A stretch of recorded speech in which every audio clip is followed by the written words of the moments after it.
Cette belle France de merde et cet Occident de merde nous a vendu n'importe quoi depuis trop longtemps.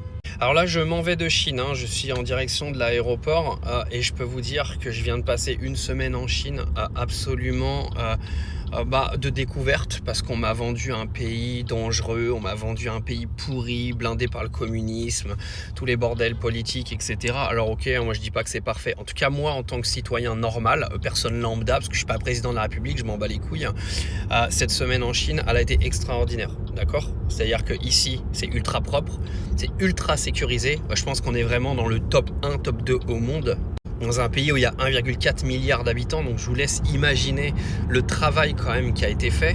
Alors il y en a plein, vous allez me dire oui, il y a des caméras partout, etc. Comment vous voulez en fait qu'il y ait un pays qui vive normalement avec 1,4 milliard d'habitants? Donc automatiquement, il y a des règles qui doivent être mises en place. Sur tout ce qui est privation de liberté, etc., les gars, c'est n'importe quoi. Ici, les gens, ils sont heureux de vivre. Ici, les gens, ils sont libres de faire ce qu'ils veulent dans la rue. Toujours dans le respect de l'autre, parce que c'est un petit peu de ça qu'on parle quand on parle de sécurité. En fait, c'est de respecter les gens qui se baladent avec toi dans la rue, tout simplement. Cette civilité qui n'existe déjà quasiment plus en France.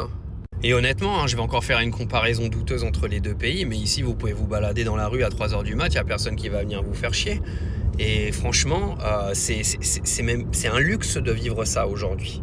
Alors encore une fois, il y a des pauvres, il y a des gens dans le besoin, mais les gars, c'est dans tous les pays, ça.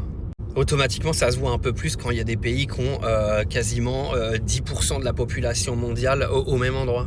Mais vous voyez, moi j'ai fait les deux pays les plus peuplés de la planète. J'ai vécu 1 an en Inde, là j'ai commencé à découvrir la Chine. Il n'y a aucune comparaison entre les deux pays. Il y en a un qui est plus sale et plus bordélique que l'autre. Il n'y a vraiment pas photo entre les deux pays. Pourtant, ils ont les mêmes populations, donc cherchez l'erreur. Mais pour ceux qui seraient tentés de comparer l'Inde et la Chine, oubliez. Oubliez, on est à des années-lumière. Il y en a un qui vit en 2090 et l'autre qui vit en 1942. Mais pourtant, j'ai apprécié mon expérience en Inde, mais c'est juste incomparable, quoi. Mais juste pour vous dire, arrêtez, coupez vos télés, arrêtez d'écouter toute cette bande de baltringues qui viennent vous raconter tout et n'importe quoi sur le monde qui vous entoure aujourd'hui. Venez en Chine, venez découvrir ce pays. Alors encore une fois, je le répète, parce que je sens qu'il y en a, vous allez me tomber dessus par rapport à plein de causes, ouïghours, etc. Les gars, tous les pays dans lesquels vous irez, il y aura toujours des problèmes politiques et il y aura toujours des minorités qui se feront attaquer. Et vous vivez dans un pays aujourd'hui en France qui passe son temps à taper sur les musulmans et qui passe son temps à taper sur des minorités. Donc on n'a pas de leçon à donner à qui que ce soit.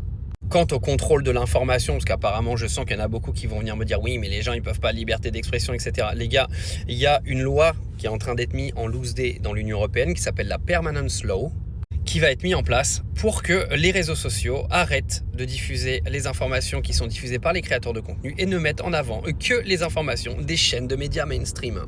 La loi va être passée là. Ça, c'est de la dictature pure et simple.